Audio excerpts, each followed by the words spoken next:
Pelatih Persebaya Surabaya, Paul Munster memberi tanggapan soal penambahan kuota pemain asing di Liga 1 2024-2025 menjadi 8. PT Liga Indonesia Baru, LIB, operator kompetisi sudah menetapkan kuota pemain asing Liga 1 2024-2025 mengalami penambahan. Klub peserta diperbolehkan mengontrak maksimal 8 pemain asing asal negara bebas. Jumlah ini bertambah 2 pemain dibanding musim lalu, yang hanya maksimal 6 pemain asing, 5 pemain asing negara asal bebas, dan 1 pemain asal Asia.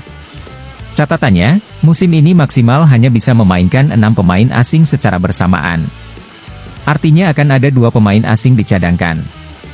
Bisa dibilang bagus dan juga kurang bagus, karena kami juga perlu memikirkan pemain lokal, ungkap Paul Munster, Jumat, 5 Juli 2024.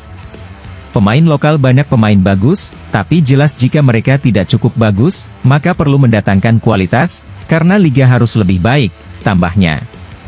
Pelatih asal Irlandia Utara itu menilai, sejatinya regulasi kuota 6 pemain asing seperti musim lalu sudah cukup baik. Dengan catatan, pemain asing yang didatangkan ke Indonesia harus dengan kualitas terbaik. Terkadang klub mendatangkan pemain asing, tapi kualitas pemain lokal kadang masih lebih baik, jelas Paul Munster. Regulasi musim 2024-2025 kata Paul Munster, perlu juga diperhatikan mental pemain asing. Dengan tetap maksimal hanya bisa memainkan 6 pemain, akan ada 2 pemain asing dicadangkan. Yang 2 ini menarik, karena ada pemain asing di bangku cadangan, saya rasa mereka belum memikirkan hal itu, kata Paul Munster. Saya pikir mereka memikirkan kualitas liga. Namun sebagai pelatih dan tim, kita harus membuat semua orang di tim bahagia, tambahnya. Maka dari itu, Paul Munster menyebut, harus ada penjelasan penting pada pemain asing yang ada di bangku cadangan tentang peran dan tanggung jawab mereka. Karena kalau kita mendatangkan tambahan pemain asing, mereka akan tahu persis apa perannya. Mereka tidak mengharapkan untuk memulai. Tapi jelas jika ada pemain cedera atau skorsing, bagi pelatih itu bagus, secara taktis, ungkap pelatih berusia 42 tahun itu. Tapi kalau punya 2 pemain asing di bangku cadangan, mereka harus punya mentalitas yang bagus. Sebab jika tidak, bisa menimbulkan masalah. Saya sudah melihatnya berkali-kali, pungkasnya.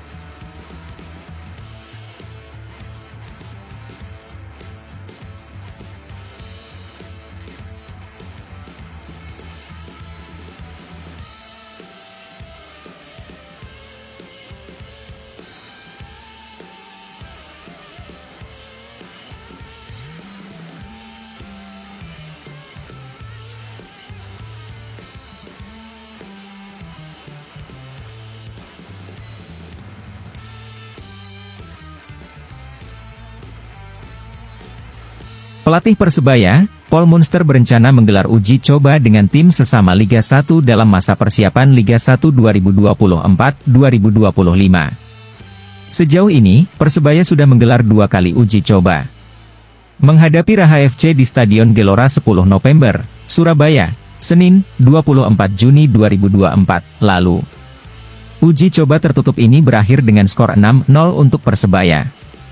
Uji coba kedua menjamu Persibo Bojonegoro di Stadion Gelora Bung Tomo, GBT, Surabaya. Uji coba bertajuk Anniversary Game ke-97. Laga uji coba terbuka ini berakhir 2-0 untuk Persebaya. Anniversary Game squad Persebaya lebih komplit, 5 pemain asingnya sudah diberikan menit bermain. Mungkin 1-2 kali, dengan tim sesama Liga 1. Dan mungkin juga di luar, Surabaya, kata Paul Munster. Rencananya Persebaya akan menggelar pemusatan latihan di Jogja. Namun waktunya masih belum ditentukan, menunggu tim benar-benar komplit. Saat ini ada tim sesama Liga 1 yang sedang pemusatan latihan di Jogja, yaitu Madura United. Mungkin bisa juga dengan Madura United, mereka juga sama-sama di Jogja, tambah Paul Munster. Paul Munster menyebut, dalam program yang sudah disiapkan, setidaknya ia merencanakan maksimal ada 5 uji coba sebelum mentas di Liga 1 2024-2025 yang akan bergulir 9 Agustus 2024 mendatang. Jumlah itu dinilai Paul Munster cukup ideal bagi timnya yang musim ini mayoritas skuad baru. Persebaya melepas 60-65% pemainnya musim lalu. Mungkin maksimal 5 uji coba, karena kita juga akan mengadakan pemusatan, pungkasnya. Skuad Persebaya belum komplit, baru memperkenalkan 5 pemain asing.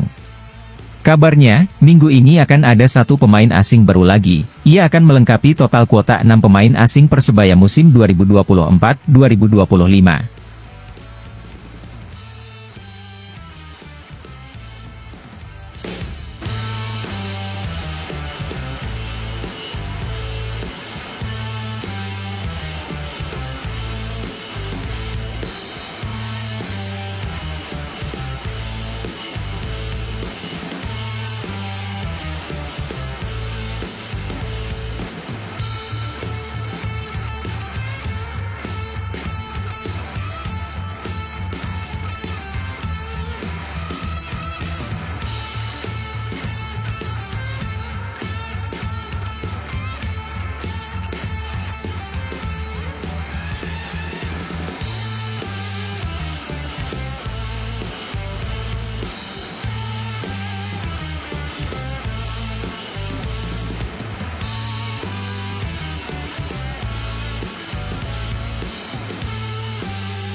Nama Jajang Mulyana tiba-tiba menjadi perbincangan hangat di kalangan penggemar Persebaya Surabaya.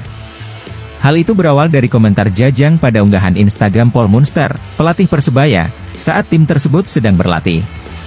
Selain itu, diketahui bahwa Jajang juga mengikuti akun Instagram Paul Munster dan super agen Gabriel Budi, yang semakin memperkuat spekulasi bahwa mantan bek Bali United tersebut mungkin akan bergabung dengan Persebaya Surabaya.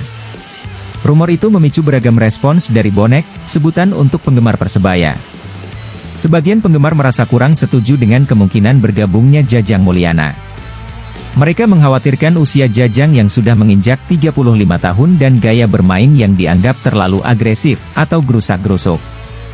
Namun, ada juga yang menilai bahwa Jajang bisa menjadi pelapis yang bagus untuk memperkuat lini belakang Persebaya. Dilansir dari Transfermarkt, Jajang Mulyana lahir pada 23 Juli 1987 di Sumedang.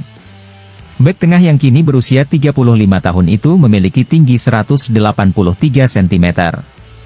Jajang memulai karir profesionalnya di Persib Bandung pada 2008. Setelah itu, dia sempat bermain untuk beberapa klub lain, termasuk Mitra Kukar dan Sriwijaya FC, sebelum bergabung dengan Bali United. Selama karirnya, Jajang dikenal sebagai bek yang tangguh dan berpengalaman, dengan kemampuan dalam duel udara dan membaca permainan lawan. Persebaya Surabaya sedang mencari pemain bertahan yang dapat memperkuat tim setelah gagal memulangkan Rizky Ridho. Situasi itu membuat spekulasi tentang perekrutan Jajang Mulyana semakin menarik perhatian. Meskipun usianya sudah tidak muda lagi, pengalaman dan kehadiran fisiknya di lapangan bisa memberikan keuntungan bagi tim. Beberapa penggemar juga memberikan pandangan mereka mengenai rumor kedatangan mantan pemain Bayangkara FC ke Surabaya. Menurut mereka, meskipun usia bisa menjadi faktor, pengalaman Jajang di berbagai klub Liga 1 dan kemampuannya dalam bertahan bisa menjadi aset berharga bagi Persebaya. Mereka menekankan bahwa dalam sepak bola modern, keseimbangan antara pemain muda dan berpengalaman sangat penting untuk menciptakan tim yang kuat dan kompetitif. Dilansir Transfermarkt, pemain dengan tinggi 182 cm itu total mengemas 171 kali penampilan di Liga 1, dengan catatan 26 gol dan 5 assist, dalam 12.091 menit bermain. Meskipun belum ada konfirmasi resmi, rumor tentang Jajang Mulyana yang dikaitkan dengan Persebaya Surabaya terus berkembang. Dengan berbagai pendapat dari penggemar dan analis, langkah ini tetap menarik untuk diikuti. Jika kepindahan Jajang menjadi kenyataan, dia akan menjadi pemain Bali United ketiga yang didatangkan manajemen Persebaya Surabaya. Sementara itu, bonek dan seluruh penggemar sepak bola akan terus menantikan perkembangan terbaru mengenai pemain-pemain baru Green Force.